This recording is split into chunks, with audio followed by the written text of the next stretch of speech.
All right, the Utah Jazz lose to Dennis Schroeder.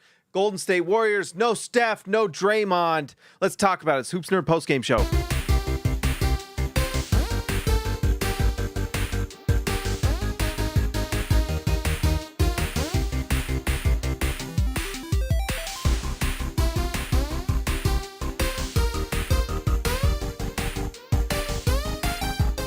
All right, guys, so the Utah Jazz lose to the Golden State Warriors. This one got a little hairy at the end for the Warriors. Utah came within one at one point. It was around with like 3-4 minutes left. Utah got it close, and Warriors fans had to be sweating it a little bit, and Jazz fans as well, with the goal of Cooper Flagg. But the Warriors pulled it out. I got to say, just some quick notes on the Warriors.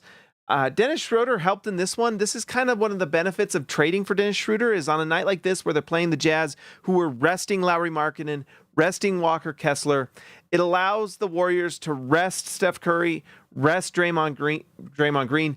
This team is not playing to the level I'm sure they hoped and thought they would, but this tonight is exactly why you trade for someone like Schroeder. Not only will it help you overall with your depth and giving another ball handler with Steph, but it's nights like tonight, Dennis Schroeder can play and can do good enough to win against a bad team like the Jazz, or at least a team like the Jazz who are trying to lose the game. Schroeder was 8 for 20 from the field, 5 for 13 from three. Yep. He also had a scary fall at one point, had to be carried off to the locker room, but came back and was fine. So I don't know. That was a nice pickup for them for depth, if anything. Brandon Podziemski, I have not watched the Warriors a lot lately. Warriors fans, let me know in the comments. But he had a solid night tonight. 7 rebounds, 6 assists, and 20 points. He played pretty well. 41 from the field, 36 from 3. You'll take it. And Moses Moody, who I've always kind of enjoyed, especially in the draft. I thought he would be bigger coming into the league, but what is he size-wise? I'm just curious. He always looks smaller to me. Yeah, 6'5", which is fine, although he looks a little, he's just not as big as I thought he'd be in the league. Maybe 6'5" is shorter than I think, but 4 for 9 from the field, 3 for 6 from 3. He was nice tonight and a big reason why they won. Biggest plus-minus from them was Kevon Looney and Brandon Podziemski and Guy Santos. Guy Fontano. If you guys know that movie, you're incredible. But anyways, basically, this is how the Jazz are losing these games, is they're allowing their bench to lose it for them. And it's happening, and it's how they lost this one, because look at this. This plus-minus is crazy.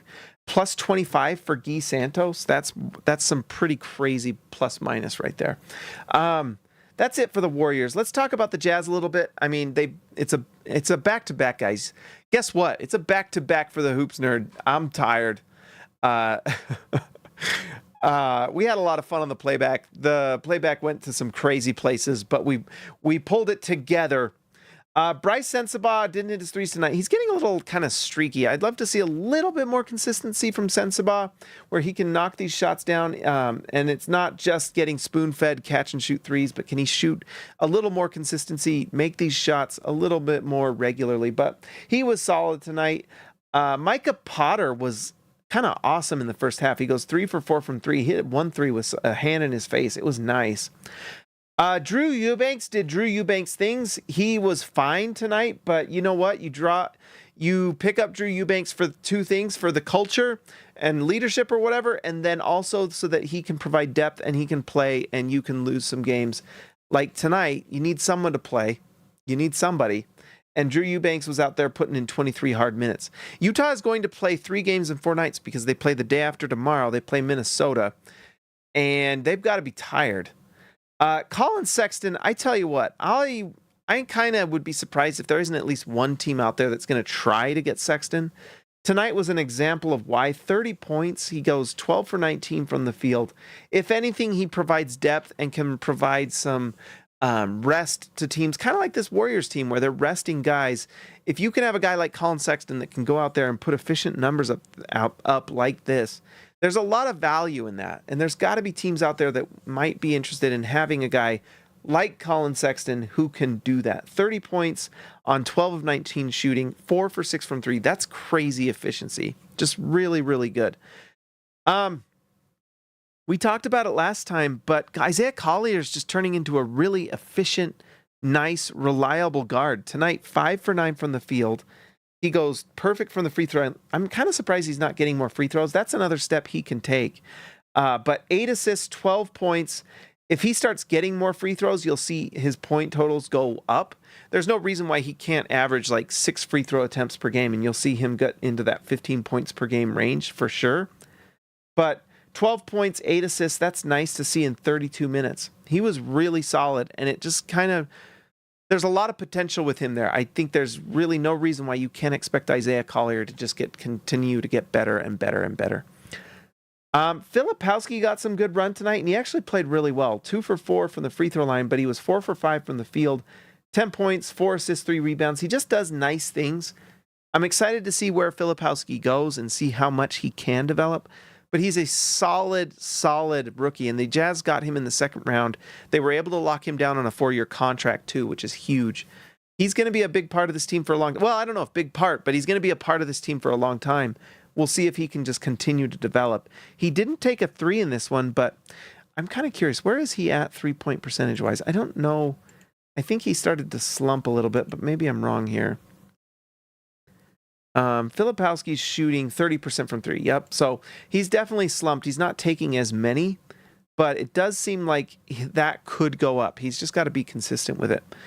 Keontae George, there's like a sweet and sour going on with Keontae George right now. The Jazz coaches last game, I was kind of curious to read because some people had talked about, and shout out to the Jazz beat writers who asked the coaching staff, what's going on with Keontae George? Why is he benched? Blah, blah, blah. And he played 32 minutes tonight, by the way. Although, I don't know, he was a -6. Actually, pretty solid for kind of how this game went. But anyways, Keontae George, they said his defense has got to be better. So that's something I'm going to watch for the rest of the season. I want to see if Keontae George can kind of find that desire to play really good defense. I want to see that from him. I want to see that improve. We're all rooting for Keontae George to do better. And so that's something that, tonight I was trying to watch it a little bit, but I'm going to start really zeroing in because if that's what the Jazz front office thinks, then I'm going to watch it. And that's what we're going to pay attention to. And I think it's absolutely valid. Keontae George, it's his second year.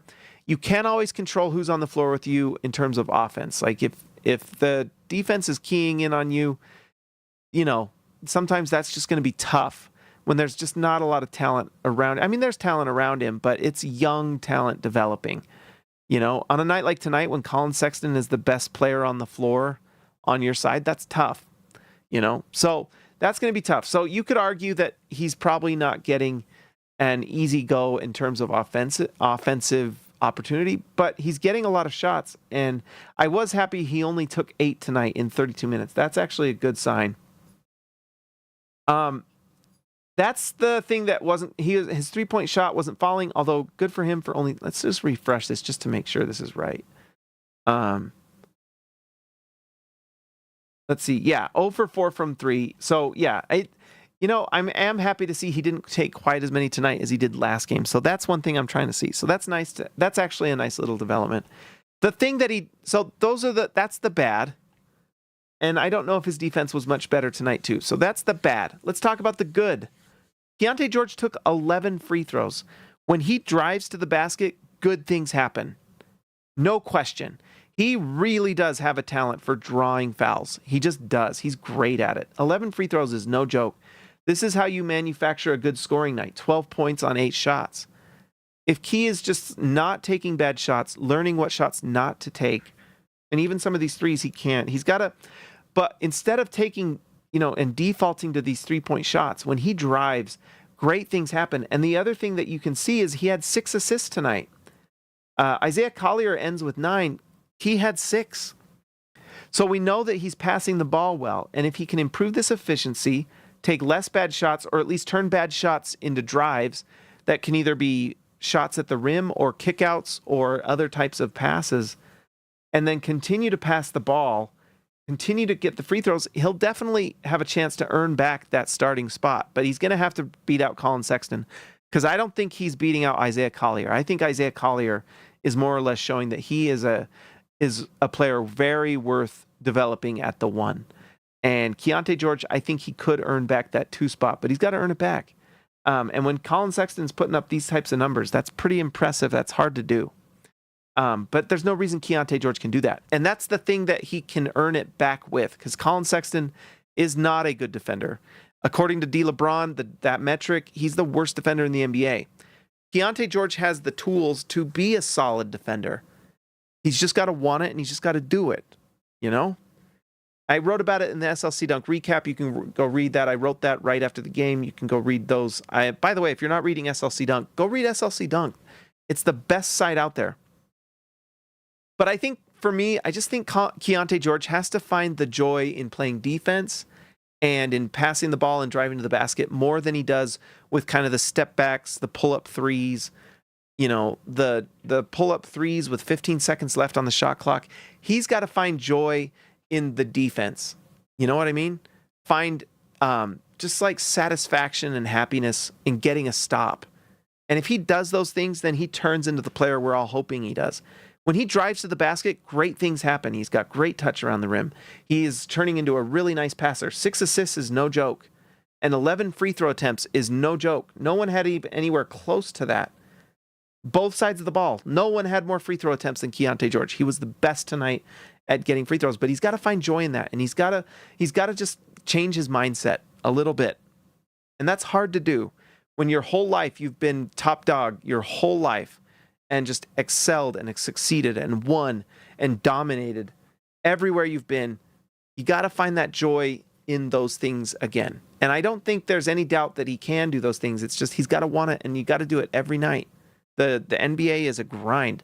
I'm tired, and I don't even do anything. I sit in a chair. You know what I mean? Imagine playing those games. So he's got to find that, and he's got to just, I think, honestly, you got to find joy in what you're doing. Everything. Find the joy. And you got to find joy in things that maybe you didn't expect to find joy in. You got to do it. All right, guys, I think that's all tonight. Sorry, it's a shorter one. It's a back end of a back-to-back. Your boy's tired. I'm tired. I'm tired, coach. Pull me. Pull me. Ain't no days off for me. There's days off for Markkinen and Kessler. Ain't no days off for this YouTube channel. But one thing we are going to do is do it on the whole time. Well, there you go. Let's see. So, coaching staff deserves a ton of credit for the fact that they are doing what it takes to get to the 2 spot. Shout out to Danny Ainge. Shout out Ryan Smith, Justin Zanuck. I know I've been a little critical, but they've done a great job. This is exactly what they need to do, and this is exactly where we need to be. All right, let's give a shout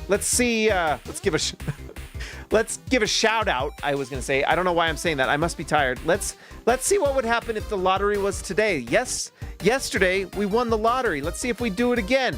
Here we go. Utah does not, but they only fall 3 spots to the number 5 pick. And by the way, that might be good enough to get Yegor Demon or VJ Edgecombe, who both looked incredible tonight in front of